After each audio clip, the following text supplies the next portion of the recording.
What's up, guys? Now, I know that I've already done a breakdown of the trailer, and it's absolutely freaking awesome, and there'll be an annotation on screen right now if you haven't already checked it out. Totally advise you guys to go and check that out first, but if you guys have already seen it, definitely stay in this video. I've got a lot more to discuss, and I want to have a general discussion with you guys and talk about some crazy ideas that could be coming inside this DLC3 map. But before we start this video, guys, let's have an awesome like goal, because everyone is truly hyped. Let's aim for 2,115 likes on this video, and let's get straight into it, dudes. So the first thing that I wanted to talk about is PhD Flopper. Now, I didn't include this into my breakdown because honestly, I cannot see it at all. And even looking at this image right here that so many of you guys have sent to me, I still can't see it, but that might just be my crazy eyes. Now, the other crazy thing is that we actually get to see the NX Shadow Claws right here, clearly producing some kind of explosive damage, and the player is not receiving any splash damage at all, which is the exact effect that happens to the player when you are using PhD Flopper. We also know that PhD Flopper was introduced into Ascension, which was a Russian map,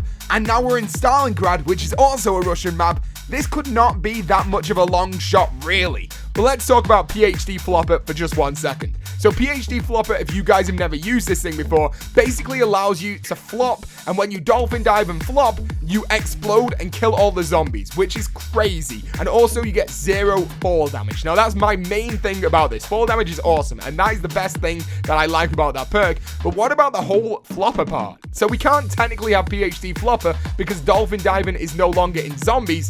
So wouldn't we have PhD Slider? That is what I'm thinking. So if we do get this thing back, it will have to be PhD Slider. And let's just say, for example, you've got to slide off an object and drop down and then you explode. There's no way it'll just be like you slide and then you explode, unless it's got a timer on it, and then you see the perk emblem dim down when you can't use it, and it'll light back up again when you are ready to do it. Kind of like what we saw in Transit when you use an EMP on the perks, the perk emblem goes down and dim, and then it's completely inactive, and then it'll light up again when you are able to use it again. That's my idea with this PhD Slider. But let's also talk about the Raygun Mark 3s, or what we think these things are right now. This is what everyone is referring to right now as the Raygun Mark 3s, and they are dual wield, which is absolutely crazy. Which is honestly one of my favorite things about this brand new weapon, is the fact that it is dual wield. We've never seen that before, except from with the zap guns inside of Moon, which you guys know are one of my favorite weapons ever inside of zombies. The crazy thing is, I've had multiple people send me messages telling me that these Raygun Mark 3s are not the same weapon. They're actually a different weapon in each hand, and they actually do different things. Now, they are part of the Raygun Mark 3, yes, but one of them is for one thing, one of them is for the other.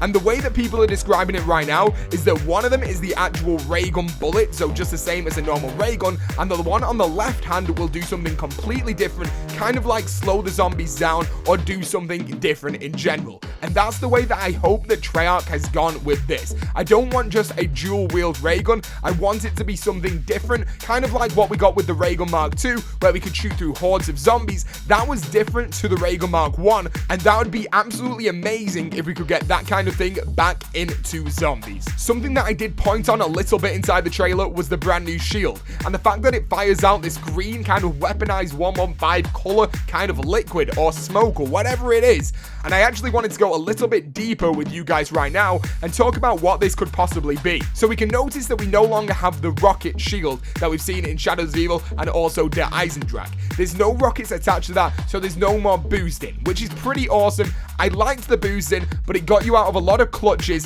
which I felt good for one thing and also bad for another. And in Zetsubo no Shima, it was kind of a bit of a dull moment because we got the exact same shield and the same interface, but no rockets. So there was no benefit. We actually went back in time. We got something worse than the first two maps, which was kind of crazy in my opinion. But with this map, this shield looks absolutely insane. Now, what I'm really hoping for is this shield can actually blow something out and kill the zombies at the same time as protecting you, and you can also use it as a melee weapon. Something that I really didn't point on before that I really want to get into is the fact that these robots right here do have sickles on their hands, and I did mention that in the trailer.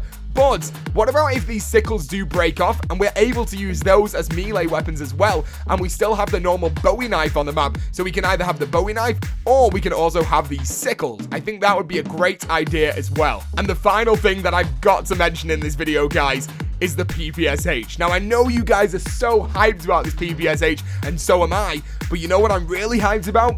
PPSH with Double Tap 2.0. Now, that just sounds absolutely normal to anyone else, but for anyone out there that's listening right now that's played the original World at War with the PPSH, with the normal Double Tap, that thing ate so many bullets up, but with Double Tap 2.0, it's going to make it incredibly cool. 2 bullets for every single 1 bullet is going to make this thing an absolute monster. And I just hope that Treyarch have lived up to the reputation of the old PPSH and this thing will not suck. I hope it's absolutely incredible. But they're just some things that I wanted to add in extra, dudes. I didn't have time before when I was doing my trailer breakdown. I think I broke it down enough for you guys to understand the main things inside there, but I just wanted to have this extra little discussion inside this video, and I hope you guys have enjoyed it as well. If you did, please leave a like, boys. Let's aim for 2,115 likes on this video. You know how we do. If you are brand new to the channel, make sure you click that subscribe button, become the latest member of the Pizza Club, and as always, guys, thank you for watching, and peace out.